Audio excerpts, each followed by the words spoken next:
ഇഞ്ചിയല്ല പുളിമുട്ടായി അതാ അതുപോലെ അത് പുളിയുടെ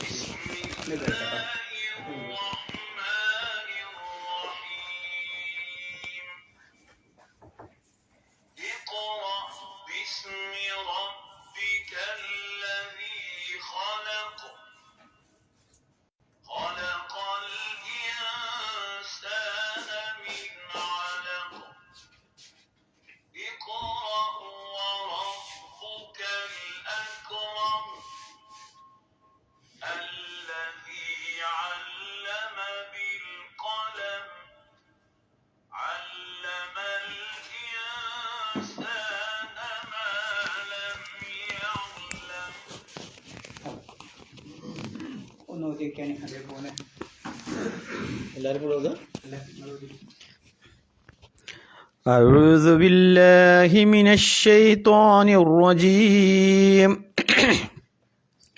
بسم الله الرحمن الرحيم اقرأ باسم ربك الذي خلق خلق الإنسان من علق اقرأ وربك الأكرم الذي علم بالقلم علم الإنسان ما لم يعلم أعوذ بالله من الشيطان الرجيم بسم الله الرحمن الرحيم اقرأ باسم ربك الذي خلق خلق الإنسان من علق اقرأ وربك الأكرم الذي علم بالقلم علم الإنسان ما لم يعلم أعوذ بالله من الشيطان الرجيم بسم الله الرحمن الرحيم اقرأ باسم ربك الذي خلق خلق الإنسان من علق خلق الإنسان من حلق اقرأ وربك الأكرم الذي علم بالقلم علم الإنسان ما لم يعلم أعوذ بالله من الشيطان الرجيم بسم الله الرحمن الرحيم اقرأ باسم ربك الذي خلق خلق الإنسان من خلق خلق الإنسان من علق اقرأ وربك الأكرم الذي علم بالقلم علم الإنسان ما لم يعلم أعوذ بالله من الشيطان الرجيم بسم الله الرحمن الرحيم اقرأ باسم ربك الذي خلق خلق الإنسان من خلق اقرأ وربك الأكرم الذي علم بالقلم علم الإنسان ما لم يعلم أعوذ بالله من الشيطان الرجيم بسم الله الرحمن الرحيم اقرأ باسم ربك الذي خلق خلق الإنسان من علق اقرأ وربك الأكرم الذي علم بالقلم علم الإنسان ما لم يعلم أعوذ بالله من الشيطان الرجيم بسم الله الرحمن الرحيم اقرأ باسم ربك الذي خلق خلق الإنسان من علق اقرأ وربك الأكرم الذي علم بالقلم علم الإنسان ما لم يعلم أعوذ بالله من الشيطان الرجيم بسم الله الرحمن الرحيم اقرأ باسم ربك الذي خلق خلق الإنسان من علق اقرأ وربك الأكرم الذي علم بالقلم علم الإنسان ما لم يعلم أعوذ بالله من الشيطان الرجيم. بسم الله الرحمن الرحيم. اقرأ باسم ربك الذي خلق. خلق الإنسان من علق. اقرأ وربك الأكرم الذي علم بالقلم علم الإنسان ما لم يعلم.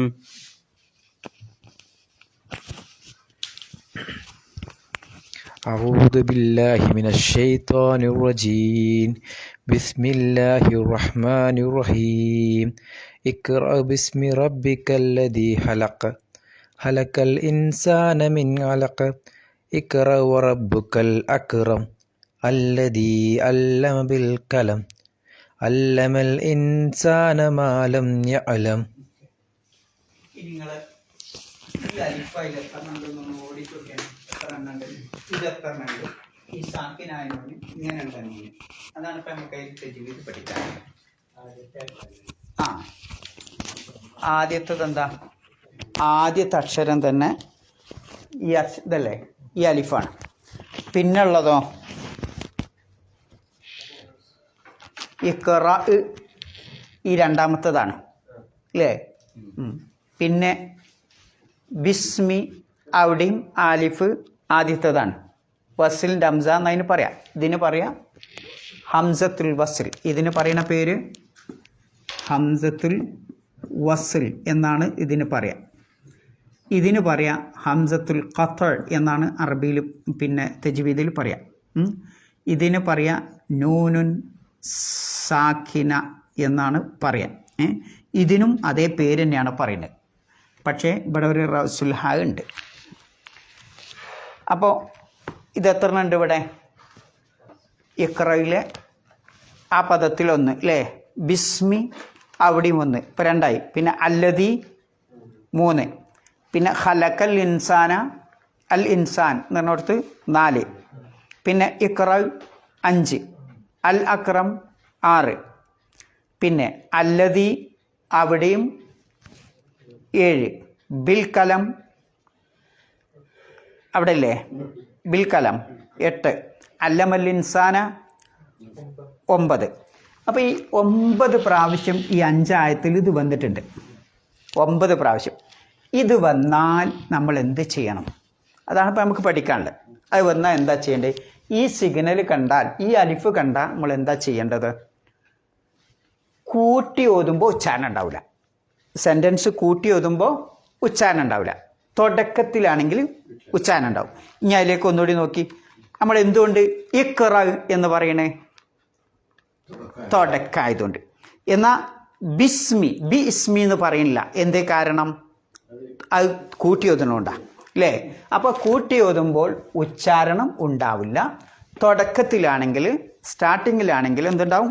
ഉച്ചാരണം ഉണ്ടാവും. ഇതാണ് ഇങ്ങനെ അടയാളമുള്ള അലിഫിൻ്റെ പ്രത്യേകത. ഇനി രണ്ടാമത്തെ നോക്കി. ഇങ്ങനെ വന്നാൽ ഹംസ വന്ന് കണ്ടാൽ അതിൻ്റെ പേരാണ് ഹംസത്തുൽ വസിൽ. അതെവിടെയുള്ളത്? ഇഖ്റ കണ്ടില്ലേ. പിന്നെ വേറെ സ്ഥലം അൽ ഇൻസാന, ഈ കണ്ടില്ലേ.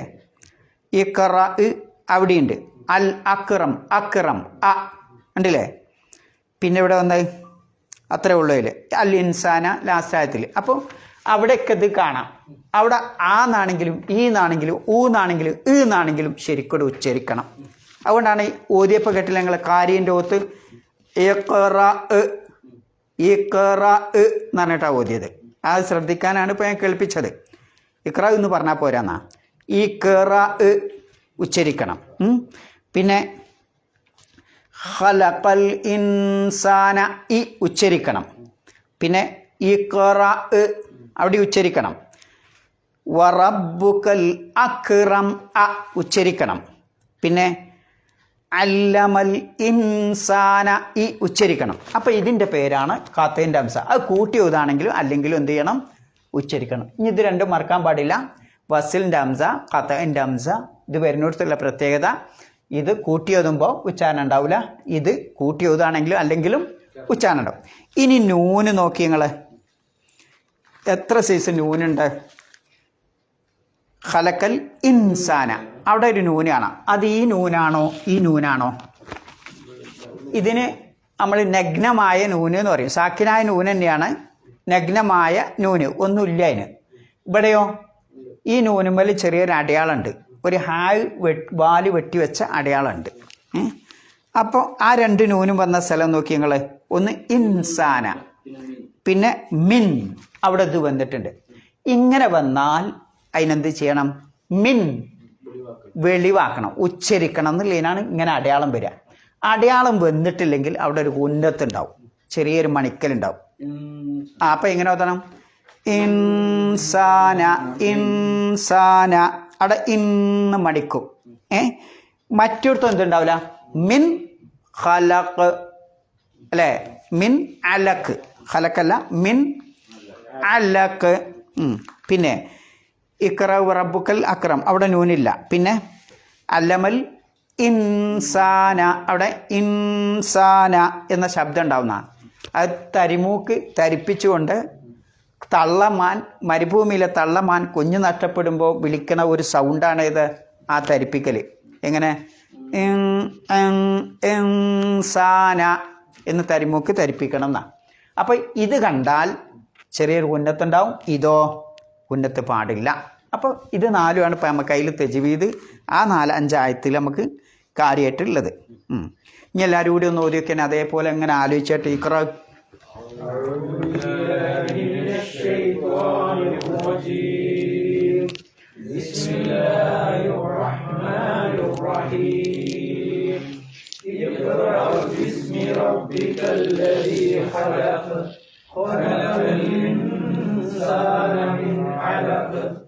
اقرأ وربك الأكرم الذي علم بالقلم علم الإنسان ما لم يعلم.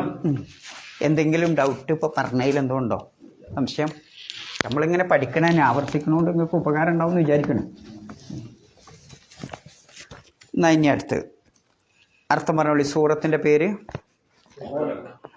അലക്ക് എന്നാണ് കേട്ടോ. അലക്ക് ഐനാണ്, ഖലക്കല്ല ഐന്.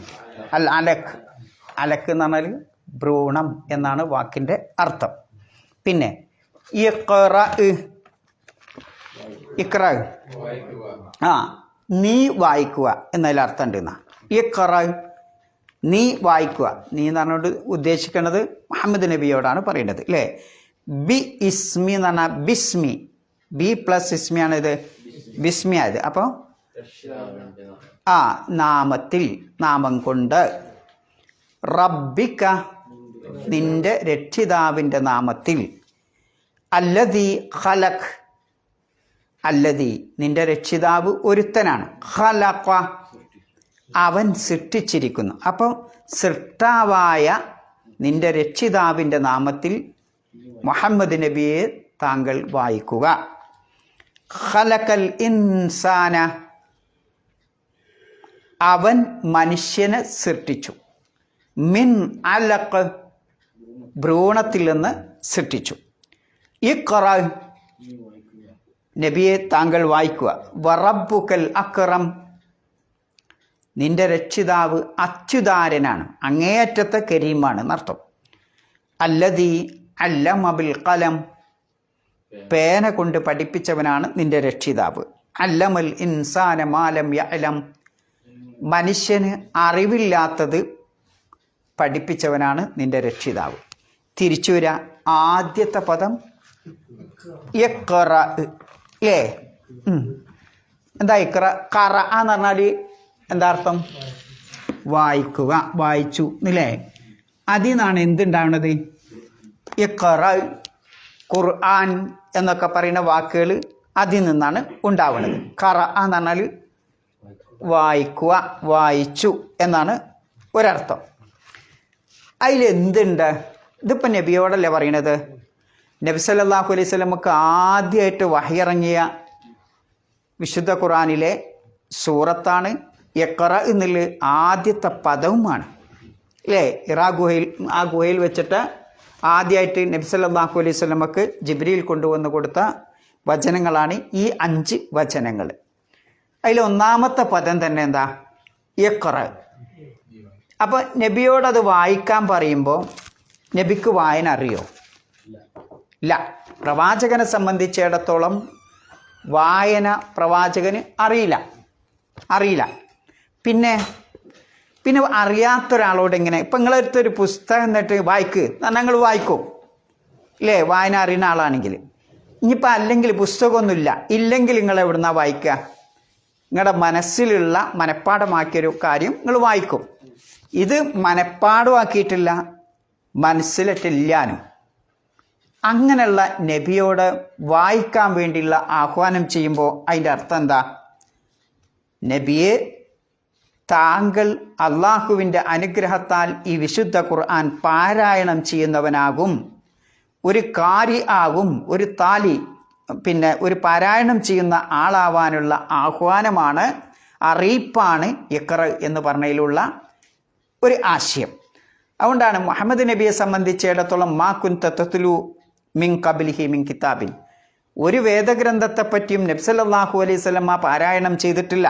മുഹമ്മദ് നബിക്ക് വഹി ലഭിക്കുന്നതിന് മുമ്പ് ഒരു വേദഗ്രന്ഥവും പ്രവാചകൻ പാരായണം ചെയ്തിട്ടില്ല. അപ്പം പാരായണം ചെയ്യാൻ സാധിക്കാത്ത നിരക്ഷരനായ മുഹമ്മദ് നബിയോട് ഇഖ്റ എന്ന് പറയുമ്പോൾ അതിലുള്ള ഒരാശയം, മുഹമ്മദ് നബിയെ താങ്കൾ അള്ളാഹുവിൻ്റെ അനുഗ്രഹത്താൽ ഒരു കാരി ആവാൻ, ഒരു വായനക്കാരനാവാൻ പോകുകയാണ് എന്നാണ് ഒരു ആശയം. ഇനി എന്തിനാണ് ഇഖ്റ ബി എന്ന് കൊണ്ടുവന്നത്? ഇഖ്റ എന്ന് പറയുമ്പോൾ ഭാഷയിൽ അതിന് 3 അർത്ഥമാണുള്ളത്. ഏതൊക്കെ അർത്ഥം? പല അർത്ഥത്തിന്. ഞാനിപ്പോൾ ഖറഅത്തുർ റിസാല അല്ലെങ്കിൽ ഖറഅത്തുൽ കിതാബ്, ഞാനിപ്പോൾ ഒരു മെസ്സേജ് വായിച്ചു എന്ന് പറഞ്ഞാൽ അതിൻ്റെ അർത്ഥം എന്താ? ആ മെസ്സേജ് വായിച്ചു എന്ന് പറഞ്ഞാൽ എന്താ? ആ മെസ്സേജ് ഞാൻ നോക്കി അതിലുള്ള കാര്യങ്ങൾ ഞാൻ ഉൾക്കൊണ്ടു എന്നതാണ് ഒരർത്ഥം. രണ്ടാമത്തത് മറ്റൊരർത്ഥം, ഞാൻ ഇന്നാളെ ദേഷ്യപ്പെട്ട് നിൽക്കുന്ന ഒരാളുടെ മുഖം ഖറഅത്തു എന്നറിയും. അപ്പം അതിൻ്റെ അർത്ഥം എന്താ? അയാൾ ദേഷ്യവാനാണ് എന്ന്, അയാൾ ദേഷ്യം പിടിച്ചു നിൽക്കുന്നവനാണ് എന്ന് എനിക്ക് ബോധ്യമായി എന്നാണ് അവിടെ ഖറഅ എന്ന് പറയുമ്പോൾ മറ്റൊരർത്ഥം. ഞാൻ സാൽമിയയിലേക്ക് പോയപ്പോൾ അല്ലെങ്കിൽ ജഹ്റയിലേക്ക് പോയപ്പോൾ ഞാൻ അവരോട് സലാം പറഞ്ഞു എന്ന് പറയുന്നതിന് എന്തു പറയും? ഖറഅത്തു എന്നുള്ള പദപ്രയോഗം ഉപയോഗിക്കും. അപ്പോൾ ഈ ആശയത്തിനൊക്കെ സലാം പറയുന്നതിന് ഖറഅ ഉപയോഗിക്കും. അതേപോലെ ഒരു കാര്യം അയാളുടെ മുഖഭാവം നോക്കിയിട്ട് നമ്മൾ മനസ്സിലാക്കുന്നതിന്, നമുക്ക് അനുഭവപ്പെടുന്നതിന് ഖറഅ എന്ന് ഉപയോഗിക്കും. അതേപോലെ ഒരു കാര്യം മെസ്സേജ് വന്നിട്ട് അത് നോക്കിയിട്ട് അതിലുള്ള വിവരം ഉൾക്കൊള്ളുന്നതിനും എന്തു പറയും? ഖറഅ എന്നുള്ള പദം ഉപയോഗിക്കും അല്ലേ? ഖിറാഅത്ത് ഞങ്ങളോട് നേരത്തെ പറഞ്ഞിട്ടുണ്ട്. ഖിറാഅത്ത് എന്നുള്ളത് ഈ റീഡിങ് അല്ലേ, മറ്റേ കറണ്ടിൻ്റെ എന്തായാലും പറയാ, മീറ്റർ കറങ്ങണില്ലേ, അതിനും പറയും ഖിറാഅത്ത്. അപ്പോൾ ഇങ്ങനെയുള്ള പദപ്രയോഗമാണ് ഇഖ്റ. മുഹമ്മദ് നബി സല്ലല്ലാഹു അലൈഹി വസല്ലമയോട് ഇഖ്റ ബിസ്മി, എന്താ എന്തിനാ? അള്ളാഹുവിൻ്റെ നാമത്തിൽ എന്ന് പറയാനാണോ? നാമം കൊണ്ട് എന്ന് പറയാനാണോ? ആ അവിടെ കൊണ്ടുവന്നിട്ടുള്ളത് ഏതൊരു സംഗതിയും തുടങ്ങണമെങ്കിൽ അള്ളാഹുവിൻ്റെ തൗഫീക്ക് സഹായം കിട്ടണം. അപ്പോൾ റബ്ബിൻ്റെ നാമത്താലുള്ള സഹായത്താൽ നബിയെ താങ്കൾ ഓതണമെന്ന ഇസ്തിആനത്തിന് വേണ്ടി അറിയിക്കാനാണ് ഇത് കൊണ്ടുവന്നത്. മനുഷ്യനെ സംബന്ധിച്ചിടത്തോളം സ്വന്തം ഒരു പണിയും ഒരു കാര്യവും ഒരു മനുഷ്യനെ സംബന്ധിച്ചിടത്തോളം ചെയ്യാൻ സാധ്യമല്ല അല്ലേ? കയ്യൊന്ന് അനക്കണമെങ്കിൽ എന്ത് വേണം? റബ്ബിൻ്റെ തൗഫീക്ക് വേണം. നിന്നിടത്തൊന്ന് മാറി നിൽക്കണമെങ്കിൽ എന്ത് വേണം? അള്ളാഹുവിൻ്റെ തൗഫീക്ക് വേണം. അപ്പോൾ റബ്ബിൻ്റെ സഹായം തേടാനാണ് അപ്പോൾ ഒരു വായന തുടങ്ങണമെങ്കിൽ തന്നെ എന്തു വേണം? ബിസ്മില്ലാ. കണ്ടങ്ങൾ, അള്ളാഹുവിൻ്റെ ആ സഹായത്താൽ, റബ്ബിൻ്റെ ആ തൗഫീക്കിനാൽ അല്ലേ എന്ന അർത്ഥമാണിത് എന്ന് പറഞ്ഞത് കൊണ്ട്. അതുകൊണ്ടാണ് ഇഖ്റ ബിസ്മി റബ്ബിക, ബിസ്മില്ലാഹി എന്നൊക്കെ പറയുന്നത് ഇസ്തിആനത്തിൻ്റെ എന്നതാണ്. അള്ളാഹുവിനോട് സഹായം തേടുകയാണ് ആ കൊണ്ട് ഉദ്ദേശിക്കുന്നത്. പിന്നെ ബിസ്മി, ഇസ്മ പറഞ്ഞാൽ എന്താ? നാമം. പിന്നെ റബ്ബിക്ക എന്ന് പറയുന്നത് എന്താ? സാധാരണ നമ്മൾ ബിസ്മില്ലാഹി ബിസ്മില്ലാഹിർ റഹ്മാനിർ റഹീം എന്നല്ലേ പറയാ. ഇവിടെ പറഞ്ഞത് ബിസ്മി റബ്ബിക്ക എന്ന് പറയാൻ കാരണം എന്താ? റബ്ബ് പറയാൻ കാരണം എന്താ? അള്ളാഹ് എന്ന് പറഞ്ഞാൽ പോരെ. ബിസ്മില്ലാ, ഇഖ്റ ബിസ്മില്ലാ എന്ന് പറഞ്ഞാൽ പോരേനോ? അള്ളാഹ് എന്നുള്ള പദം ഉപയോഗിക്കാതെ റബ്ബ് എന്ന് മുഹമ്മദ് നബിയിലേക്ക് ചേർത്തിക്കൊണ്ട് റബ്ബ് എന്ന് മാത്രമല്ല പറഞ്ഞത്, റബ്ബി ക. ആരാ ക എന്നറിയുന്നത്? നിന്റെ. ആരാ നിന്റെ അറിയുന്നത്? മുഹമ്മദ് നബിയുടെ അല്ലേ? അപ്പം മുഹമ്മദ് നബിയോട് അഭിസംബോധനം ചെയ്യുമ്പോൾ മുഹമ്മദ് നബിയെ താങ്കളുടെ രക്ഷിതാവിൻ്റെ നാമത്തിൽ. അപ്പം റബ്ബ് എന്ന് പറയുന്നതിൽ വേറെ സൂത്രമുണ്ട്. മുഹമ്മദ് നബി സല്ലല്ലാഹു അലൈഹി വസല്ലമയെ സംബന്ധിച്ചിടത്തോളം മുഹമ്മദ് നബിയെ പോറ്റി വളർത്തി ഈ ഒരു രൂപത്തിലേക്ക് ഇങ്ങനെ ഒരു ബഹുമാനം ആദരവ് നൽകുന്നത് ആരാ? റബ്ബാണ്. അപ്പം ആ റബ്ബ് എന്നുള്ള പദം കേൾക്കുമ്പോൾ എന്തുണ്ടാവും? മുഹമ്മദ് നബിയുടെ മനസ്സിൽ എന്തുണ്ടാവും? ഒരു കനിവുണ്ടാവും അല്ലേ? ഇപ്പം ഒരു കുട്ടി ഇങ്ങനെ വിഷമിച്ചിരിക്കുമ്പോൾ എൻ്റെ വാപ്പ, എൻ്റെ രക്ഷിതാവ് വരുന്നുണ്ട് എന്ന് പറയുമ്പം അതിലെന്താ ഉണ്ടാവുക? ആ വാപ്പ എന്നെ രക്ഷിക്കും, ആ വാപ്പ എന്നോട് കനിവുള്ളവനാണ് എന്നൊരാശയം ഏതിലുണ്ട്? ജിബ്രീൽ വന്നുകൊണ്ട് വായിക്കൂ എന്ന് പറയുമ്പോൾ എന്തുണ്ട്? ആ റബ്ബിൻ്റെ ആഹ്വാനമാണ് എന്ന് കേൾക്കുമ്പോൾ ആ റബ്ബ് എന്നെ സഹായിക്കും, ആ റബ്ബിൻ്റെ കനിവെനിക്ക് ലഭിക്കും, ആ റബ്ബിൻ്റെ റഹ്മത്ത് എനിക്ക് ലഭിക്കും, ഒരു കാര്യം ചെയ്യാൻ ആ റബ്ബിൻ്റെ സഹായം ലഭിക്കും എന്ന ആ റബ്ബ് എന്ന ആ പദം മുഹമ്മദ് നബി സല്ലല്ലാഹു അലൈഹി വസല്ലമയുടെ മനസ്സിലേക്ക് എത്തുമ്പോൾ എന്തുണ്ടാവും? അതിന് വലിയ മാറ്റം ഉണ്ടാവും. സൈക്കോളജിക്കലായിട്ടുള്ള വലിയ മാറ്റമാണ് റബ്ബ് എന്ന് ശരിക്കും മുഹമ്മദ് നബി സല്ലല്ലാഹു അലൈഹി വസല്ലമയുടെ ജീവിതം മനസ്സിലാക്കുന്ന ഒരു മനുഷ്യനെ സംബന്ധിച്ചിടത്തോളം ആ റബ്ബ് എന്ന് കേൾക്കുമ്പോൾ എന്തുണ്ടാവും? ഒരുപാട് മാറ്റങ്ങൾ സംഭവിക്കും. അതുകൊണ്ടാണ് റബ്ബിക്ക, നിന്റെ രക്ഷിതാവ് അല്ലേ? മുഹമ്മദ് നബി സല്ലല്ലാഹു അലൈഹി വസല്ലമയുടെ ജനനമൊക്കെ നിങ്ങൾ ആലോചിച്ച് നോക്കി. ആരെങ്കിലും ഉണ്ടായിനോ പോറ്റി വളർത്താൻ? 6-ാം വയസ്സിൽ മരിച്ചു. ജനിച്ചപ്പോൾ ആരില്ല? പിതാവില്ല. പോറ്റി വളർത്താൻ ഉറ്റവരും ഉടയവരൊക്കെ ഇങ്ങനെ 8-ലും 9-ാം വയസ്സിലൊക്കെ ഓരോരുത്തരും ഇങ്ങനെ മരിച്ചുപോയി. അവസാനം അള്ളാഹുവിൻ്റെ ആ കാരുണ്യത്താലാണ് മുഹമ്മദ് നബി സല്ലല്ലാഹു അലൈഹി വസല്ലമ വളർന്നു വരുന്നത്. അപ്പോൾ ആ റബ്ബ് എന്നുള്ള പദം നബി കേൾക്കുമ്പോൾ നമ്മളത് അനുഭവിക്കണേക്കാൾ ഒരു മാനസികമായ സുഖമാണ് ആർക്കുണ്ടാവുക? പ്രവാചകനെ സംബന്ധിച്ചിടത്തോളം ഉണ്ടാകുക. അപ്പോൾ അള്ളാഹുവിൻ്റെ പ്രയോഗം ഇഖ്റ ബിസ്മി റബ്ബിക. ഇനി റബ്ബ് ആരാന്ന് പരിചയപ്പെടുത്തുക. അല്ലദീ ഖലഖ് എന്ന് പറഞ്ഞാൽ എന്താ? അല്ലദീ എന്ന് പറഞ്ഞാൽ എന്താ? ഏതൊരുവനാണോ അവൻ, ആരാണോ അയാൾ എന്നാണ് അല്ലദീ എന്നർത്ഥം അല്ലേ? പിന്നെ പറയാ ഖലഖ എന്ന് പറഞ്ഞാൽ എന്താ? ഖലഖ സൃഷ്ടിച്ചു, അവൻ സൃഷ്ടിച്ചു എന്നാ. അല്ലദീ ഒരുത്തൻ, ഖലഖ അവൻ സൃഷ്ടിച്ചു. അപ്പം സൃഷ്ടിച്ചവനാരോ അവൻ, അതാണ് നമ്മൾ എന്ത് പറയണത്? ഖാലിഖ് എന്ന് പറയണത്. ഖാലിഖാരാ? സൃഷ്ടിച്ചവൻ സൃഷ്ടിച്ച. ഖലഖ എന്നുള്ള പദം എന്തേ അല്ലാഹു തആല ഉപയോഗിക്കാൻ കാരണം? നമ്മളിപ്പോൾ എന്തൊക്കെയോ ഉണ്ടാക്കണില്ലേ, സൃഷ്ടിക്കണില്ലേ? മനുഷ്യൻ എന്തൊക്കെയോ ഉണ്ടാക്കണില്ലേ, സൃഷ്ടിക്കണ്ട്. പക്ഷേ ആ മനുഷ്യൻ ഉണ്ടാക്കണതിന് ഖലഖ എന്ന് പറയൂല, അള്ളാഹു സൃഷ്ടിക്കണതിന് ഖലഖ എന്ന് പറയുള്ളൂ. എന്താ കാരണം? അള്ളാഹു ഒരു കാര്യം ഉണ്ടാക്കുന്നത് ഇല്ലായ്മയിൽ നിന്നാണ്. മനുഷ്യൻ ഉണ്ടാക്കണതോ അതിന് നേരത്തെ ഒരു എന്താ പറയുക, ഒരു രൂപം ഉണ്ടാവും, ഒരു ബേസ് ഉണ്ടാവും അല്ലേ? ഏറ്റവും വലിയ എൻജിനീയറിംഗ് പഠനം എന്ന് പറഞ്ഞാൽ, അല്ലെങ്കിൽ മെഡിസിൻ പഠനം എന്ന് പറഞ്ഞാൽ ആദ്യം ആരോന്നുണ്ടാക്കി വെച്ചിട്ടുണ്ടാവും. ഇബ്നു സീന പോലുള്ള ആരെങ്കിലുമൊക്കെ ഏതാനും ചില നിയമങ്ങൾ ഉണ്ടാക്കി വെച്ചിട്ടുണ്ടാവും അല്ലേ? അങ്ങനെയുള്ള ആളുകളുടെ പുസ്തകം നോക്കിയിട്ടാണ് പിന്നീട് വരുന്നവർ അതിനെ ഒന്നുകൂടി വിശാലാക്കണേ, പിന്നെ അതിനൊക്കെ ഒന്നുകൂടി വിശാലാക്കണേ. അങ്ങനെയാണ് ആധുനിക പുസ്തകങ്ങളും ആധുനിക വിജ്ഞാനത്തിൻ്റെ ഫന്നുകളും ഒക്കെ ഉണ്ടായത്. അങ്ങനെ നേരത്തെ ഉള്ള ഒരു ബേസിൽ നിന്ന് അതിങ്ങനെ പടുത്തുയർത്താണ്. അല്ലാതെ ഇല്ലായ്മയിൽ നിന്ന് ഉണ്ടാക്കുകയാണോ? അല്ല, ഇല്ലായ്മയിൽ നിന്ന് ഉണ്ടാക്കണതിനാണ് എന്ത് പറയാ? ഖലഖ. അപ്പോൾ ആകാശഭൂമികൾ എങ്ങനെ തുടങ്ങി അള്ളാഹുവിൻ്റെ ചരാചരങ്ങൾ മുഴുവൻ, സൃഷ്ടിജാലങ്ങളെ മുഴുവൻ ഇല്ലായ്മയിൽ നിന്ന് സൃഷ്ടിക്കാൻ ആർക്കാണോ സാധിക്കുന്നത് ആ അള്ളാഹുവാണ് മുഹമ്മദ് നബിയെ നിന്റെ രക്ഷിതാവ്. ആ രക്ഷിതാവിൻ്റെ തൗഫീഖോട് കൂടി ഇനി വായിക്കാൻ തുടങ്ങണം. എന്നാണ് ആര് വന്ന് പറയുന്നത്? ജിബ്രീൽ അലൈഹിസ്സലാം പറയുന്നത്. ആലോചിച്ചു. ഇനി അല്ലദീ ഖലഖ എന്ന് പറയുമ്പോൾ അതിൽ വേറെ സൂത്രം കൂടി ഉണ്ട്. ഖാലിഖ് എന്ന് പറഞ്ഞാൽ പോരെ, സിട്ടാവ് എന്ന് പറഞ്ഞാൽ പോരെ, എന്തിനാ ഇപ്പം ഇങ്ങനെ ഇടങ്ങേറാവണ് എന്നൊരാൾ ചോദിച്ചാൽ, ഒരു അറബി ഭാഷ, അറബി രാജ്യത്ത് അറബികളെ സംബന്ധിച്ചിടത്തോളം, ഖുറൈശികളെ സംബന്ധിച്ചിടത്തോളം അല്ലദീ ഖലഖ എന്ന് പറയുന്നതും ഖാലിഖ് എന്ന് കേൾക്കുമ്പോഴും ചെറിയ വ്യത്യാസം ഉണ്ടാവും. അല്ലദീ ഖലഖ എന്ന് പറയുന്നത് സിട്ടാവ് അള്ളാഹു ആണെന്ന് അവർക്ക് അറിയാം. പക്ഷേ അതിലൊരു ധ്വനിയുണ്ട്. മുഹമ്മദ് നബിയെ, നിന്റെ സിട്ടാവ് മാത്രമാണ് സിട്ടാവ്. അല്ലദീ, ആ ഒരുത്തണ്ടല്ലോ, അല്ലദീ ഖലഖ, അവനാണ് സൃഷ്ടിച്ചത് എന്ന് പറഞ്ഞാൽ വേറെ ആരും അതിൽ പങ്കാളികളില്ല എന്ന് ധ്വനിപ്പിക്കാനാണ് എന്ത് പറഞ്ഞത്? അല്ലദീ ഖലഖ എന്ന് പറഞ്ഞത്. ഖാലിഖ് എന്ന് പറയുമ്പോൾ ചിലപ്പോൾ മറ്റൊരു ധ്വനി വരും, അതും സിട്ടാവാണ്, മറ്റൊന്നും സിട്ടാവായേക്കാം എന്നൊരു ധ്വനി വരും. ആ ഓട്ട തന്നെ, ആ ഓൾസ് തന്നെ അടക്കാനാണ് ഇത് പറയേണ്ടത് അല്ലദീ.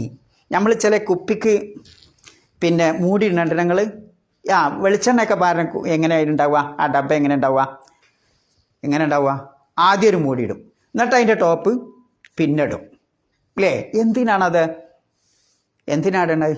അങ്ങനെ ഇടണത് നിങ്ങൾ കണ്ടില്ല പാത്രം? എന്തിനാ നിങ്ങൾ അങ്ങനെ ഇടണത്? അതിൽ നിങ്ങൾ ഇനിയൊന്നും കൂട്ടിച്ചേർക്കാൻ പോകണ്ട അല്ലേ?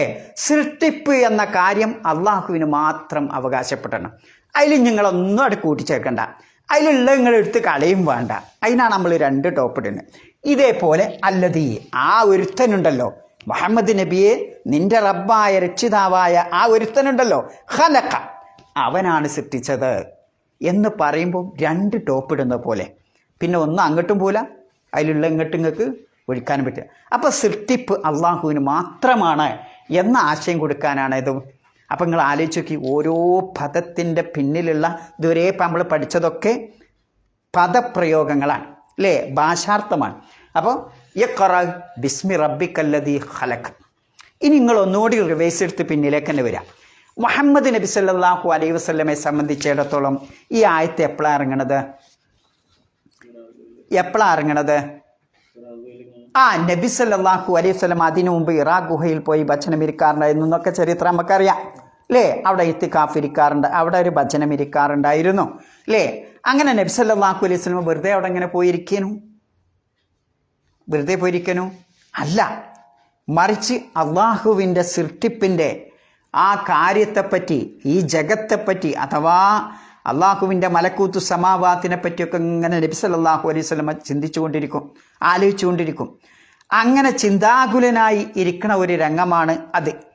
അപ്പം തന്നെ ഒരു മനുഷ്യൻ ചിന്തിക്കുമ്പോൾ, പിന്നെ ആകാശത്തേക്ക് നോക്കുമ്പോൾ ആരാപ്പതിൻ്റെ സൃഷ്ടാവ്, ഭൂമിയിലേക്ക് നോക്കുമ്പോൾ ആരാപ്പ സൃഷ്ടാവ്, ആരാപ്പ ഈ പാറക്കല്ലുകളും ഇങ്ങനെയുള്ള ഗുഹയും ഇങ്ങനെ പൊങ്ങി നിൽക്കുന്നതൊക്കെ ആരാ ഉണ്ടാക്കിയത് എന്നൊരു മനുഷ്യൻ്റെ ചിന്ത വരും.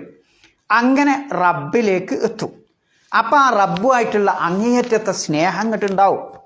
മനുഷ്യൻ ചിന്തിക്കുമ്പോൾ ആ ഏതൊരു കാര്യത്തെപ്പറ്റിയാണോ ചിന്തിച്ചത്, ഏതൊരാളെ പറ്റിയാണോ ചിന്തിച്ചത്, അയാളെപ്പറ്റിയുള്ള അങ്ങേയറ്റത്തെ മഹത്വവും പിന്നെ അതേപോലെ തന്നെ സ്നേഹവും ബഹുമാനവും അറിവും ഇതൊക്കെ ആരുടെ ഇതിൽ വരും? ഒരു മനുഷ്യൻ്റെ മനസ്സിൽ വരും. അപ്പം അയാളോട് അങ്ങേയറ്റത്തെ സ്നേഹം ഉണ്ടാവും അല്ലേ, ആദരവുണ്ടാവും. ഇങ്ങനെ റബ്ബിലേക്കെത്താൻ ആർക്ക് സാധിക്കും? ചിന്തിക്കുന്ന മനുഷ്യനെ സംബന്ധിച്ചിടത്തോളം. അപ്പം സൃഷ്ടിപ്പ് എന്ന ആ കവാടത്തിലൂടെ പോയി റബ്ബിനെ പറ്റി ചിന്തിക്കാൻ സാധിക്കും. അതുകൊണ്ടാണ് അല്ലദീ. ഇനി നിങ്ങൾ ഒന്നുകൂടി നോക്കി, അല്ലദീ ഖലഖ എന്നേ അല്ലാഹ് പറഞ്ഞിട്ടുള്ളൂ, സൃഷ്ടിച്ചു അല്ലേ? ഖലഖ എന്ന് പറഞ്ഞാൽ എന്താ? ഖലഖ എന്ന് പറഞ്ഞ വാക്കിൻ്റെ അർത്ഥം എന്താ? അവൻ സൃഷ്ടിച്ചു. എന്തിനെ എന്നവിടെ പറഞ്ഞോ? അറബി ഭാഷ പ്രകാരം, ഏത് ഭാഷ പ്രകാരം ഞാൻ കുടിച്ചു. അപ്പോൾ ചോദ്യം വരൂലേ, എന്തേ കുടിച്ച്? ചായ കുടിച്ചു, പാല് കുടിച്ചു, ജ്യൂസ് കുടിച്ചു. എന്തിനെ നിങ്ങൾ കുടിച്ചെന്ന് ചോദിക്കൂലേ അല്ലേ? അതേപോലെ സൃഷ്ടിച്ചു എന്ന് പറയുമ്പം എന്തിനെ സൃഷ്ടിച്ചു എന്നൊരു ചോദ്യം വരൂലേ? ഏതൊരു മനുഷ്യനും ആവറേജ് ബുദ്ധിയുള്ള മനുഷ്യൻ്റെ തലയിൽ വരും, എന്തിനെ സൃഷ്ടിച്ചു. പക്ഷെ എന്തിനെ സൃഷ്ടിച്ചു എന്ന് അല്ലാഹു പറഞ്ഞില്ല. ആയത്ത് എങ്ങനെ അവസാനിക്കേണ്ടത്? ഇഖ്റ ബിസ്മി റബ്ബിക്കല്ലദീ ഖലഖ്. ഇന്ന കാര്യത്തെ സൃഷ്ടിച്ചു എന്ന് പറഞ്ഞില്ല. സൃഷ്ടാവ് അല്ലാഹു ആണെന്ന് പറഞ്ഞ് നിർത്തി. ഇന്നതിനെ സൃഷ്ടിച്ചു എന്ന് പറഞ്ഞില്ല. എന്തുകൊണ്ട് പറഞ്ഞില്ല? സൃഷ്ടിപ്പ് എന്ന് പറയാൻ പറ്റുന്ന എന്തൊക്കെ കാര്യങ്ങളുണ്ടോ അതൊക്കെ അള്ളാഹുവിന് മാത്രം അവകാശപ്പെട്ട ഒരു കാര്യങ്ങൾക്ക് നിങ്ങളെ സ്വന്തം കൈ കൊണ്ടില്ല. എന്ന് കാണിക്കാനാണ് ഇത് പറയുന്നത് അല്ലദീ ഖലഖ്. ആലോചിച്ച് നോക്ക്, ഏതെങ്കിലും ഒരു സെട്ടിപ്പ് മനുഷ്യന് സാധിക്കുമോ? ഇല്ല. അപ്പോൾ അതിനുള്ള ഒരാശയം പിന്നെ നമ്മൾ മനസ്സിലാക്കേണ്ടത്, പ്രവാചകൻ സല്ലല്ലാഹു അലൈഹി വസല്ലം അങ്ങനെ ഒഴിഞ്ഞിരിക്കുമ്പോഴാണ് ഈ ചിന്തകൾ വരുന്നത്, അല്ലേ? അപ്പോൾ നമുക്കതിൽ നിന്ന് ഇസ്തിംബാത്ത് ചെയ്യാനുള്ള ഒരു പാഠം, നബി സല്ലല്ലാഹു അലൈഹി വസല്ലം വചനമിരിക്കാറുണ്ടായിരുന്നു, അല്ലെങ്കിൽ ഇങ്ങനെ ആ ഇറാ ഗുഹയിൽ പോയി ആയത്തിറങ്ങുന്നതിന് മുമ്പ് തന്നെ വചനമിരിക്കാറുണ്ടായിരുന്നു എന്ന് പറയുമ്പോൾ മനുഷ്യന് ഒരു ഒഴിഞ്ഞിരിക്കാൻ, എല്ലാ ജോലികളിൽ നിന്നും ഒന്ന് ഒഴിഞ്ഞ് മുക്തനായിരിക്കുമ്പോൾ എന്തുണ്ടാവും? മനുഷ്യൻ്റെ ചിന്തകൾ പ്രവർത്തിക്കും, അല്ലേ? മനുഷ്യൻ്റെ ചിന്തകൾ പ്രവർത്തിക്കും. അങ്ങനെ ചിന്തകൾ പ്രവർത്തിക്കുമ്പോൾ ആ മനുഷ്യൻ്റെ മനസ്സിൽ ഇങ്ങനെ പിന്നെ ആലോചന വരും, ആരാ അപ്പം ഈ ആകാശം, ഈ മലക്കുത്തു സമാവാത്തൊക്കെ ആരാ സൃഷ്ടിച്ചത്, അല്ലേ? അതേപോലെ അവന് പരലോക ചിന്ത വരും, ഈ സൃഷ്ടിപ്പ് എന്തിനാപ്പം പഠിച്ചോ എന്നെ സൃഷ്ടിച്ചത്, എന്തിനാപ്പം എനിക്കിങ്ങനെ കയ്യും കാലൊക്കെ തന്നത്, ഞാനൊന്നും അറിയാത്ത ഭൂമിയിലേക്ക് വന്ന് ഞാനിങ്ങനെ പിച്ച വെച്ചിങ്ങനെ വളർത്തി, റബ്ബ് അള്ളാഹു, അല്ലേ? ആ പിച്ച വെച്ചിങ്ങനെ വളർത്തി, ഇങ്ങനെയൊക്കെയുള്ള ആ സ്റ്റാൻഡേർഡിൽ ഞാൻ എത്തി, അവസാനം ഞാനറിയാതെ ഇവിടുന്ന് പോവും, ഞാനറിയാതെ ഭൂമിയിലേക്ക്, എന്തിനാപ്പത് എന്ന ഒരു ചിന്ത മനുഷ്യൻ്റെ മനസ്സിൽ ഒഴിഞ്ഞിരിക്കുമ്പോൾ തന്നെ, ഇനി അങ്ങനെ പോവുമെങ്കിൽ ആ യാത്രക്ക് ഞാൻ എന്താണ് തയ്യാറെടുക്കേണ്ടത്, എന്താ ഇപ്പം എനിക്കിവിടെ ചെയ്യാനുള്ളത്, ആ ചെയ്യണ പ്രവൃത്തി അതെങ്ങനെയാവണം എന്നൊക്കെ ഒഴിഞ്ഞിരിക്കുമ്പോൾ മനുഷ്യൻ്റെ മനസ്സിൽ ഇങ്ങനെ വരും എന്നുള്ള. ഇനി ഞാൻ ചെയ്യണ പ്രവൃത്തി അത് യഥാർത്ഥ രൂപത്തിലുള്ളതാണോ, അതല്ല മറ്റെന്തെങ്കിലും വക്രതാ രൂപത്തിൽ മറ്റവനെ വഞ്ചിക്കുന്നതാണോ, ഇങ്ങനെയുള്ള ചിന്തകളൊക്കെ. അതേപോലെ ഞാൻ പ്രവർത്തിക്കുന്ന പ്രവൃത്തി ഇഖ്ലാസോട് കൂടിയാണോ, അതല്ല അതിൽ ഇഖ്ലാസ് ഇല്ലാതെയാണോ ഞാൻ പ്രവർത്തിക്കുന്നത്, ഞാൻ റബ്ബുമായുള്ള കരാറ് പൂർത്തീകരിക്കണവനാണ്. ഇതൊക്കെ ഇങ്ങനെ ഒരു ഒച്ചയും പുളിയൊന്നും ബഹളമൊന്നും ഇല്ലാത്ത ആ സമയത്ത് നമ്മൾ തഹജ്ജുദൊക്കെ നമസ്കരിച്ച ആ ഖുർആൻ ആയത്ത് ഇങ്ങനെ ഓതുമ്പോൾ, ആ ഖുർആൻ അല്ലെങ്കിൽ അള്ളാഹുവിനെ പറ്റി ഇങ്ങനെ ഓർക്കുമ്പോൾ ഇത്തരത്തിലുള്ള ചിന്തകൾ നമ്മുടെ മനസ്സിൽ ഇങ്ങനെ വരും. ഞാൻ ഇപ്പം എന്തിനാ അങ്ങോട്ട് വന്ന്, എങ്ങോട്ടാ പോവേണ്ടത്, എന്താ എനിക്കിവിടെ ചെയ്യാനുള്ളത്, ഞാൻ ഇന്ന് ചെയ്ത പ്രവർത്തനം നല്ലതാണോ ചീത്തയാണോ, പ്രാർത്ഥിച്ചാൽ എന്തു ചെയ്യും? ഉത്തരം ലഭിക്കും. കാരണം ഓൻ അള്ളാഹുമായിട്ട് ഏറ്റവും ആ മുനാജാത്തിൻ്റെ വിഷയത്തിൽ ഏറ്റവും അടുത്തിരിക്കുന്ന സമയവും അതാണ്. അപ്പം മാത്രമല്ല, അള്ളാഹു ഒന്നാം ആകാശത്തേക്ക് ഇറങ്ങി വന്നുകൊണ്ട് ചോദിക്കും, എന്നോട് ആരെങ്കിലും പാപമോചനം എന്നോട് എന്തെങ്കിലും ചോദിക്കാനുണ്ടോ, പ്രാർത്ഥിക്കാനുണ്ടോ, ഇസ്തിഗ്ഫാർ തേടാനുണ്ടോ, ഞാൻ അവന് പുറത്തു കൊടുക്കും, അവൻ ചോദിക്കുന്നത് ഞാൻ കൊടുക്കുമെന്നൊക്കെ ഹദീസിൽ പറയുന്നതിൻ്റെ ആ ഉദ്ദേശം ഇതാണ്. അപ്പം ആ സമയത്തിന് എന്തുണ്ട്, അതേപോലെ ആ ഒഴിഞ്ഞിരിക്കലിൽ എന്തുണ്ട്, ഒരു പ്രത്യേകതയുണ്ട് എന്നാണ് നമുക്കതിന് ഇസ്തിംബാത്ത് ചെയ്ത് മനസ്സിലാക്കാനുള്ള. ഇനി മുഹമ്മദ് നബി സല്ലല്ലാഹു അലൈഹി വസല്ലമയെ സംബന്ധിച്ചിടത്തോളം അള്ളാഹു റബ്ബാണെന്ന് പറഞ്ഞല്ലോ. അപ്പോൾ ആ ഖാലിക്കിനെ പറ്റിയാണ് ആര് ചിന്തിക്കുന്നത്? മുഹമ്മദ് നബി സല്ലല്ലാഹു അലൈഹി വസല്ലമ ചിന്തിച്ചത്. ഈ ചിന്ത വരുമ്പോൾ ശരിക്കും അള്ളാഹുവിൻ്റെ ഉലൂഹിയത്തിലും അള്ളാഹുവിൻ്റെ റുബൂബിയത്തിനും, റബ്ബ് എൻ്റെ രക്ഷിതാവ് എന്നെ പോറ്റി വളർത്തിയത് അള്ളാഹു ആണെന്നുള്ള ബോധവും, ആ പോറ്റി വളർത്തിയ അള്ളാഹുവിന് ഞാൻ ഇബാദത്ത് ചെയ്യാൻ ഞാൻ അർഹനാണ് എന്ന ആ ബോധവും ആർക്കുണ്ടാവും? ആ മനുഷ്യൻ, അങ്ങനെ ചിന്തിക്കുന്ന ഒരു മനുഷ്യനെ സംബന്ധിച്ചിടത്തോളം വരും എന്നുള്ളതാണ്. അപ്പോൾ ഒന്നാമത്തെ കാര്യം, മുഹമ്മദ് നബി സല്ലല്ലാഹു അലൈഹി വസല്ലമ ഇഖ്റ ബിസ്മി റബ്ബിക്കല്ലദീ ഖലഖ് എന്ന് പറയുമ്പോൾ ആ സിട്ടാവ് അള്ളാഹുവാണ് എന്ന് മുഹമ്മദ് നബി സല്ലല്ലാഹു അലൈഹി വസല്ലമ സാക്ഷ്യം വഹിക്കുകയാണ്. ആ സാക്ഷ്യം വഹിക്കുമ്പോൾ അതിലെന്തുണ്ട്? ഒരാളെ പിന്നെ അള്ളാഹു റബ്ബാണ് എന്ന് മനസ്സിലാക്കണമെങ്കിൽ, അള്ളാഹുവാണ് ഇബാദത്തിന് അർഹൻ എന്ന് പറയണമെങ്കിൽ ആ അള്ളാഹുവിനെ പറ്റി എന്ത് ചെയ്യണം?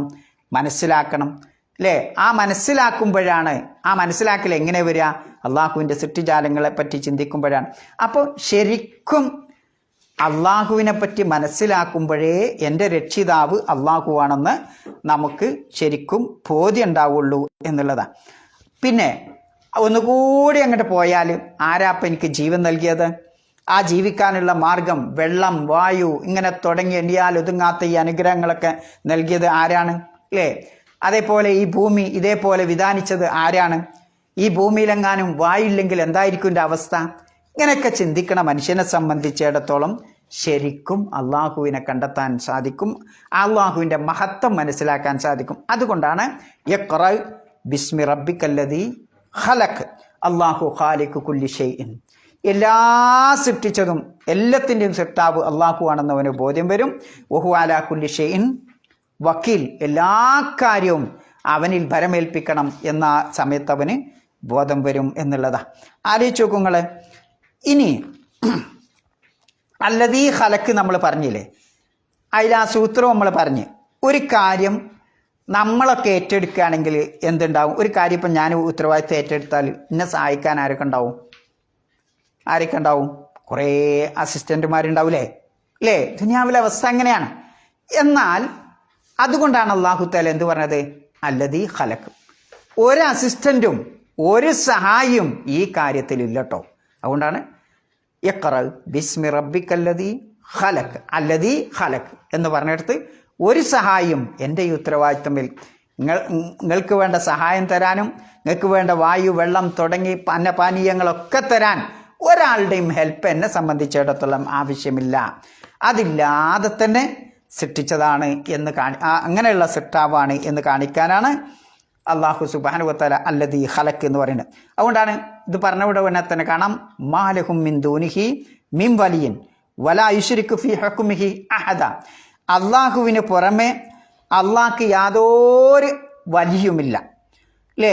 അവൻ്റെ ഹുക്കുമിൽ ഒരാളെയും അവൻ പങ്കു ചേർക്കുകയുമില്ല എന്ന് വിശുദ്ധ ഖുർആൻ മറ്റിടത്ത് പറഞ്ഞിട്ടുണ്ട്. അപ്പോൾ ഇനി നിങ്ങൾ ഒന്നുകൂടി ആലോചിച്ച് നോക്കി, എന്തിനെ സൃഷ്ടിച്ചു എന്ന് പറഞ്ഞില്ലല്ലോ, അല്ലേ? എന്തൊക്കെയാണ് ഇപ്പം അള്ളാഹു സൃഷ്ടിച്ചത്? ഒരുപാട് ഗാലക്സികൾ, എണ്ണിയാൽ ഒതുങ്ങാത്ത ഒരുപാട് ഗാലക്സി, അല്ലേ? മില്യൺ. ഓരോ ഗാലക്സിയിലും എന്താ? ഒരുപാട് നക്ഷത്രഗോളങ്ങൾ, ഗ്രഹങ്ങൾ. അതിൽ തന്നെ നമ്മൾ ജീവിക്കണതോ ഭൂമിഗോളം, അല്ലേ? ആ ഭൂമിഗോളത്തൊക്കെ വിഴുങ്ങാൻ പറ്റിയ ഒരുപാട് മറ്റ് ഗോളങ്ങൾ, പിന്നെ ആ സൂര്യൻ്റെ പ്രകാശം, ഇങ്ങനെ തുടങ്ങി നിങ്ങൾ ഏത് കാര്യത്തെടുത്ത് ചിന്തിച്ചാലും റബ്ബിനല്ലാതെ ഇതൊന്നും സാധ്യമല്ല. അല്ലദീ ഖലക്ക്. ഈ സൃഷ്ടിപ്പൊന്നും മനുഷ്യൻ്റെ കഴിവുപെട്ടതല്ല എന്ന് ചിന്തിക്കണ ഒരു മനുഷ്യനെ സംബന്ധിച്ചിടത്തോളം മനസ്സിലാകും. അതുകൊണ്ടാണ് പിന്നെ അള്ളാഹുവിൻ്റെ സൃഷ്ടിപ്പിൻ്റെ ഘടന, അല്ലേ? ആകാശഭൂമികളെ സൃഷ്ടിച്ച ആ ഘടന, പിന്നെ അതിൻ്റെ വലിപ്പം, പിന്നെ അതിലുള്ള സാമഗ്രികൾ, ഇതൊക്കെ ഏതെങ്കിലും ഒരു കാര്യത്തെ സംബന്ധിച്ച്, പിന്നെ അതിൻ്റെ സഞ്ചാരപാത, ഇതൊക്കെ ചിന്തിക്കണ ഒരു മനുഷ്യനെ സംബന്ധിച്ചിടത്തോളം അവൻ്റെ ചിന്ത അസ്തമിക്കുക എന്നല്ലാതെ എത്തും പിടിയും കിട്ടാത്ത അത്ര വലുതായിരിക്കും എന്നുള്ളതാണ്.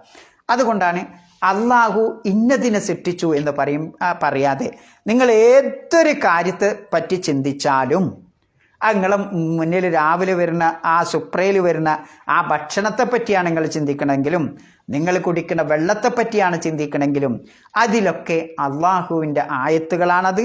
ആ ആയത്തുകളിലൂടെ കടന്നു ചെല്ലുമ്പോൾ അള്ളാഹു ഏകനാണ് എന്ന് നമുക്ക് മനസ്സിലാക്കാൻ സാധിക്കും. അതുകൊണ്ടാണ് ഇഖ്റ ബിസ്മി റബ്ബിക്കല്ലദീ ഖലഖ് എന്ന് അള്ളാഹു തആല പറയാനുള്ള കാരണം. നിങ്ങൾ രാവിലെ നമ്മളെ മേശപ്പുറത്ത് വരുന്ന ഭക്ഷണം, ശരിക്കും ആ ഭക്ഷണം കിട്ടണമെങ്കിൽ, അല്ലെങ്കിൽ ആ വെള്ളം കിട്ടണമെങ്കിൽ എന്തൊക്കെ വേണം? വെറുതെ വെള്ളമായിട്ട് വരുമോ? അല്ലേ? നമ്മൾ പറയും H2O എന്നൊക്കെ പറയും. ഇവിടെ ആ രണ്ടും ഉണ്ടായാൽ നമുക്ക് വെള്ളം ഉണ്ടാക്കാൻ പറ്റുമോ? ഇല്ല. ആലോചിച്ച് നോക്കൂ നിങ്ങൾ. അപ്പം ആ വെള്ളം, ഞാൻ കുടിക്കുന്ന വെള്ളം എങ്ങനെ വരുന്നത്? അതിൻ്റെ പിന്നിൽ എന്തൊക്കെയോ പ്രവർത്തിക്കണം, അല്ലേ? ആദ്യം എന്ത് വേണം? ഭൂമിയുടെ എത്ര ശതമാനം വെള്ളം? 71% വെള്ളമാണ്, അല്ലേ? വെള്ളത്താൽ ചുറ്റപ്പെട്ടതാണ് ഈ ഭൂമി. ബാക്കി മാത്രമേ ഉള്ളൂ ഇത് കര. എന്തിനാ പഠിച്ചോ 71% വെള്ളാക്കി വെച്ചത്? ആ വെള്ളം നീരാവിയായി പോവണം. നീരാവി ആക്കണമെങ്കിൽ ആര് വേണം? സൂര്യൻ്റെ ചൂട് വേണം, അല്ലേ? അപ്പം ആ നമ്മൾ കുടിക്കുന്ന ഒരു ഗ്ലാസ് വെള്ളത്തിൻ്റെ പിന്നിൽ ഈ കാണുന്ന 71% പിന്നെ സ്ഥലമൊക്കെ അല്ലാഹു തആല വെള്ളം അവിടെ ഉണ്ടാക്കി വെച്ചതാ. അതിൻ്റെ ഗോഡൗണാണ്, വെള്ളം ശേഖരിച്ച് വെച്ചതാ. ഇനി ശേഖരിച്ച് വെച്ചാൽ പോരാ, അതിനെ നീരാവിയായിട്ട് മുകളിലോട്ട് കൊണ്ടുപോകണം. അതിന് സൂര്യൻ പ്രവർത്തിക്കണം. പിന്നെ ആ കൊണ്ടുപോണതിനെ തെളിച്ച് കൊണ്ടുപോകാൻ, പിന്നെ അതിനെ മഞ്ഞുകട്ടകളാക്കി മാറ്റാനുള്ള സംവിധാനം വേണം. ആ കട്ടകളെ, ആ മേഘങ്ങളെ തെളിച്ച് കൊണ്ടുപോകുന്ന കാറ്റ് വേണം. അതിലൂടെ കാറ്റ് ആ ഇടക്ക് വരുമ്പോഴാണ് പിന്നെ എന്ത് വരണത്? മഴത്തുള്ളികളായി ആ വെള്ളം ശുദ്ധീകരിച്ചു കൊണ്ട് നമുക്ക് വീണ്ടും കിട്ടണത്, അല്ലേ? അപ്പം ആലോചിച്ച് നോക്കൂ, ഞാൻ കുടിക്കുന്ന ഒരു ഗ്ലാസ് വെള്ളം, അതിൻ്റെ പിന്നിൽ എത്ര പ്രവർത്തനങ്ങളാണ്, അള്ളാഹു സുബ്ഹാനഹു വ തആല വെച്ചിട്ടുള്ളത്? ഏതെങ്കിലും ഒന്ന് തകരാറിലായാൽ നമുക്ക് വെള്ളം കിട്ടുമോ?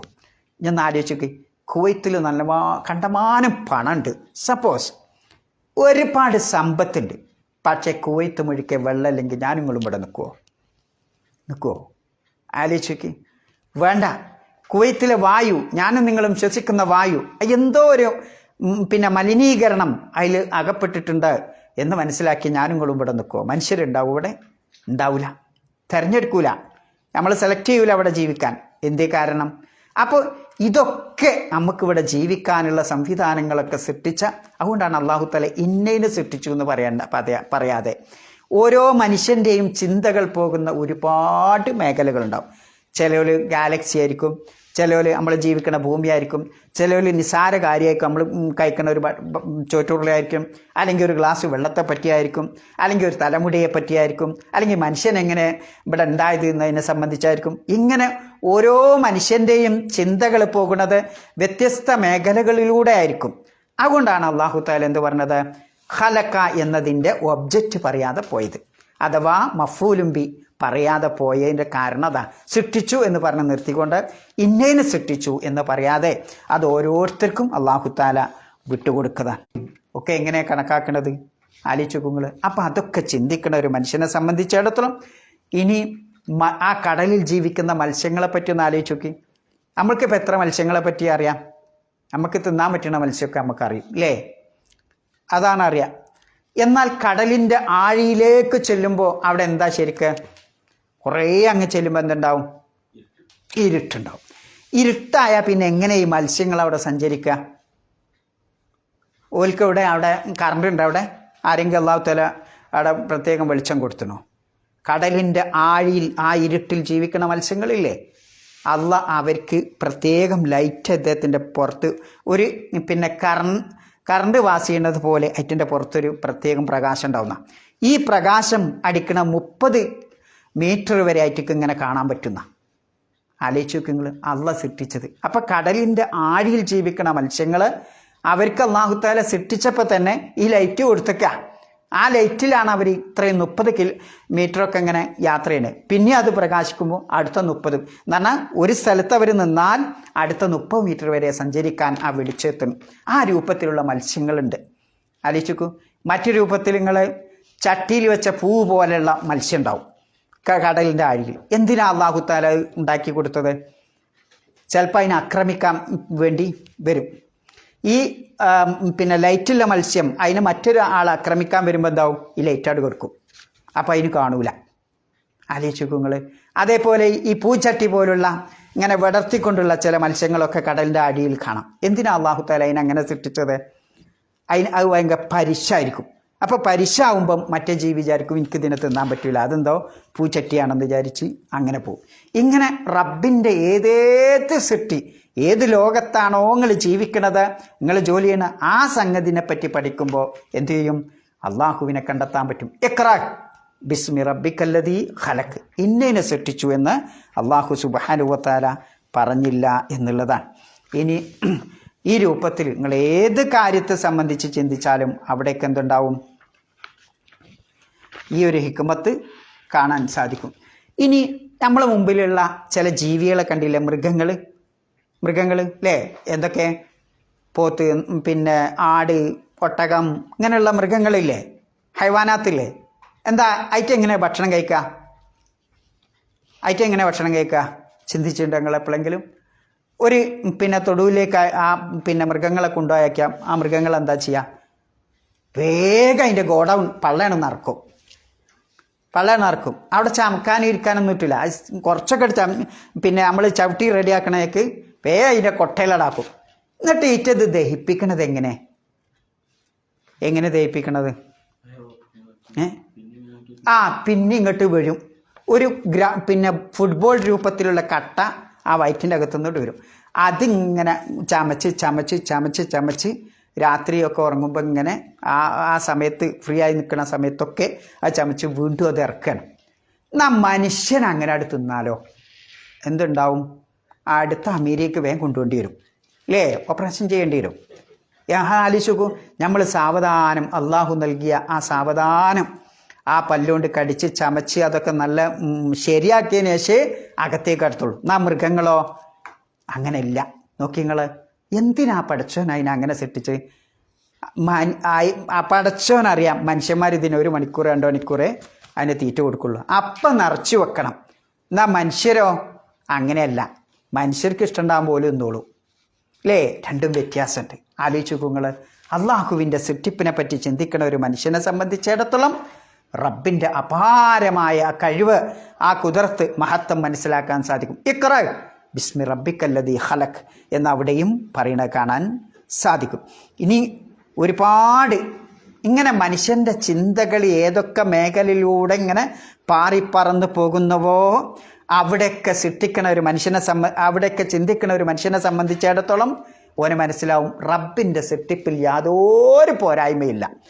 അല്ലദീ ഖലഖ സബഅ സമാവാതിൻ തിബാക, 7 ആകാശങ്ങളെ തട്ടുകളായി സൃഷ്ടിച്ച ആ അള്ളാഹു, മാ തറാ ഫീ ഖൽഖിർ റഹ്മാനി മിൻ തഫാവുത്ത്, ആ പരമകാരുണികനായ അള്ളാഹുവിൻ്റെ സൃഷ്ടിപ്പിൽ എന്തെങ്കിലും ഒരു പോരായ്മ, ഏതെങ്കിലും ഒരു ഏറ്റവ്യത്യാസം, ഇതിങ്ങനെ അല്ല വെക്കണ്ടേ, അത് അടിയിലെ വെക്കണ്ടേ, അല്ലെങ്കിൽ അതിൻ്റെ ഇത്ര നീളം വേണ്ടീനോ അല്ലേ? ആലോചിച്ച് നോക്കൂ.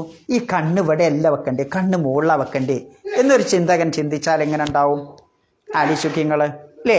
കൈ ഇവിടെ അല്ല തൻ്റെ, കൈ വേക്കിലേനി വേണ്ടീൻ്റെ എങ്ങനെ ചിന്തിച്ചാൽ എന്തുണ്ടാവും?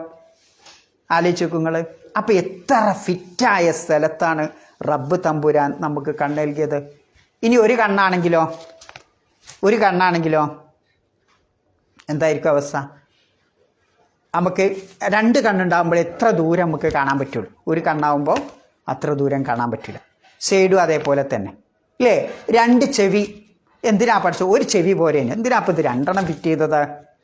എന്തിനാ ഫിറ്റ് ചെയ്തത്? ബാങ്ക് കൊടുക്കണ്ടല്ലേ? എന്തിനാ ഫിറ്റ് ചെയ്തത്? ആലോചിച്ച് നോക്കി. എന്തിനാ? 2 ചെവി ഇല്ലെങ്കിൽ എന്താ? അതൊക്കെ അതിനൊരു ചെവിയായാലും ബാലൻസ് കിട്ടും. പക്ഷേ അതിലപ്പുറം ഒന്നുണ്ട്. എന്താ? നിങ്ങൾ സയൻസിൻ്റെ ആളാണല്ലോ, നിങ്ങൾ പറയും എന്താ? എന്താ 2 ചെവി? ഞാനിപ്പോൾ ഇങ്ങനെ പോവാ, വണ്ടി ഓണടിച്ചു അല്ലേ? പോ എന്ന് പറഞ്ഞാൽ ഓണടിച്ച് ഞാൻ തിരിയാതെ തന്നെ എനിക്ക് മനസ്സിലാവും എവിടെയാണ് വണ്ടി, ഈ സൈഡിനോ വന്ന് ഈ സൈഡിനോ വന്ന്. അതാണ് 2 ചെവി. ഒരു ചെവിൻ്റെ മനസ്സിലാവില്ല, ഇങ്ങനെ തിരിയേണ്ടി വരും. പിന്നെ ആ വ്യത്യാസമുണ്ട്. മനസ്സിലായ നിങ്ങൾക്ക്? അപ്പം റബ്ബിൻ്റെ സൃഷ്ടിപ്പ് അപാരമാണ്. അതാണ് അതിന് മനസ്സിലാക്കേണ്ടത്. ഇഖ്റ ബിസ്മി റബ്ബിക്കല്ലദീ ഖലഖ് അല്ലേ? റബ്ബിൻ്റെ സൃഷ്ടിപ്പിൽ യാതൊരു വ്യത്യാസവും മനുഷ്യ നിനക്ക് കണ്ടെത്താൻ സാധിക്കില്ല. ഫർജിൽ ബസർ, ഒന്നുകൂടി നോക്കേണ്ടി, ഒരട്ടുകൂടി നോക്ക്. ഹൽ തറാ മിൻ ഫുതൂർ, എന്തെങ്കിലും ഒരു ന്യൂനത ആ പടച്ച റബ്ബ്, റഹ്മാനായ റബ്ബിൻ്റെ സൃഷ്ടിപ്പിൽ നമുക്ക് കാണാൻ പറ്റുമോ? കാണൂല.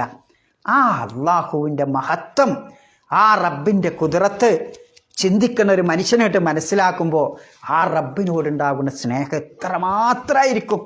ആലോചിച്ച് നോക്കുക നിങ്ങൾ. ആ റബ്ബിനെ ആ മഹത്വം മനസ്സിലാക്കിക്കൊണ്ട് നമ്മൾ അല്ലാഹു അക്ബർ എന്ന് പറഞ്ഞാൽ കൈ കെട്ടുമ്പോൾ അതിൻ്റെ നമ്മൾ പുറം ലോകം കാണൂല. നമുക്കൊക്കെ നിസ്കാരത്തിലെല്ലാം ഓർമ്മ വരാൻ കാരണം എന്താ? എന്തുകൊണ്ടാ? അപ്പോഴേ നമ്മളെ തെറ്റിയ കണക്കും അല്ലെങ്കിൽ കാൽക്കുലേഷനും അല്ലെങ്കിൽ എന്തെങ്കിലും ഓർമ്മയില്ലാത്തൊക്കെ ഓർമ്മ വരിക നമുക്ക് നമസ്കാരത്തിലാണ്. എന്നാൽ ശരിയായൊരു നമസ്കാരം എന്തുണ്ടാവില്ല, പുറം ലോകമായിട്ട് ഒരു ബന്ധവും ഉണ്ടാവില്ല. നമ്മളതൊക്കെ പുറം ലോകം ബന്ധമുണ്ട്. നമ്മളെന്തുകൊണ്ടാണ്? നമ്മൾ റബ്ബിനെ മനസ്സിലാക്കേണ്ടതുപോലെ മനസ്സിലാക്കിയില്ല. അപ്പോൾ റബ്ബിനെ മനസ്സിലാക്കേണ്ടതുപോലെ മനസ്സിലാക്കാനാണ് ഇഖ്റ ബിസ്മി റബ്ബിക്കല്ലദീ ഖലഖ്. അത് മതി അല്ലേ? സുബ്ഹാനക്കല്ലാഹുമ്മ വബിഹംദിക അശ്ഹദു അല്ലാ ഇലാഹ ഇല്ല അൻത അസ്തഗ്ഫിറുക വഅതൂബു ഇലൈക്.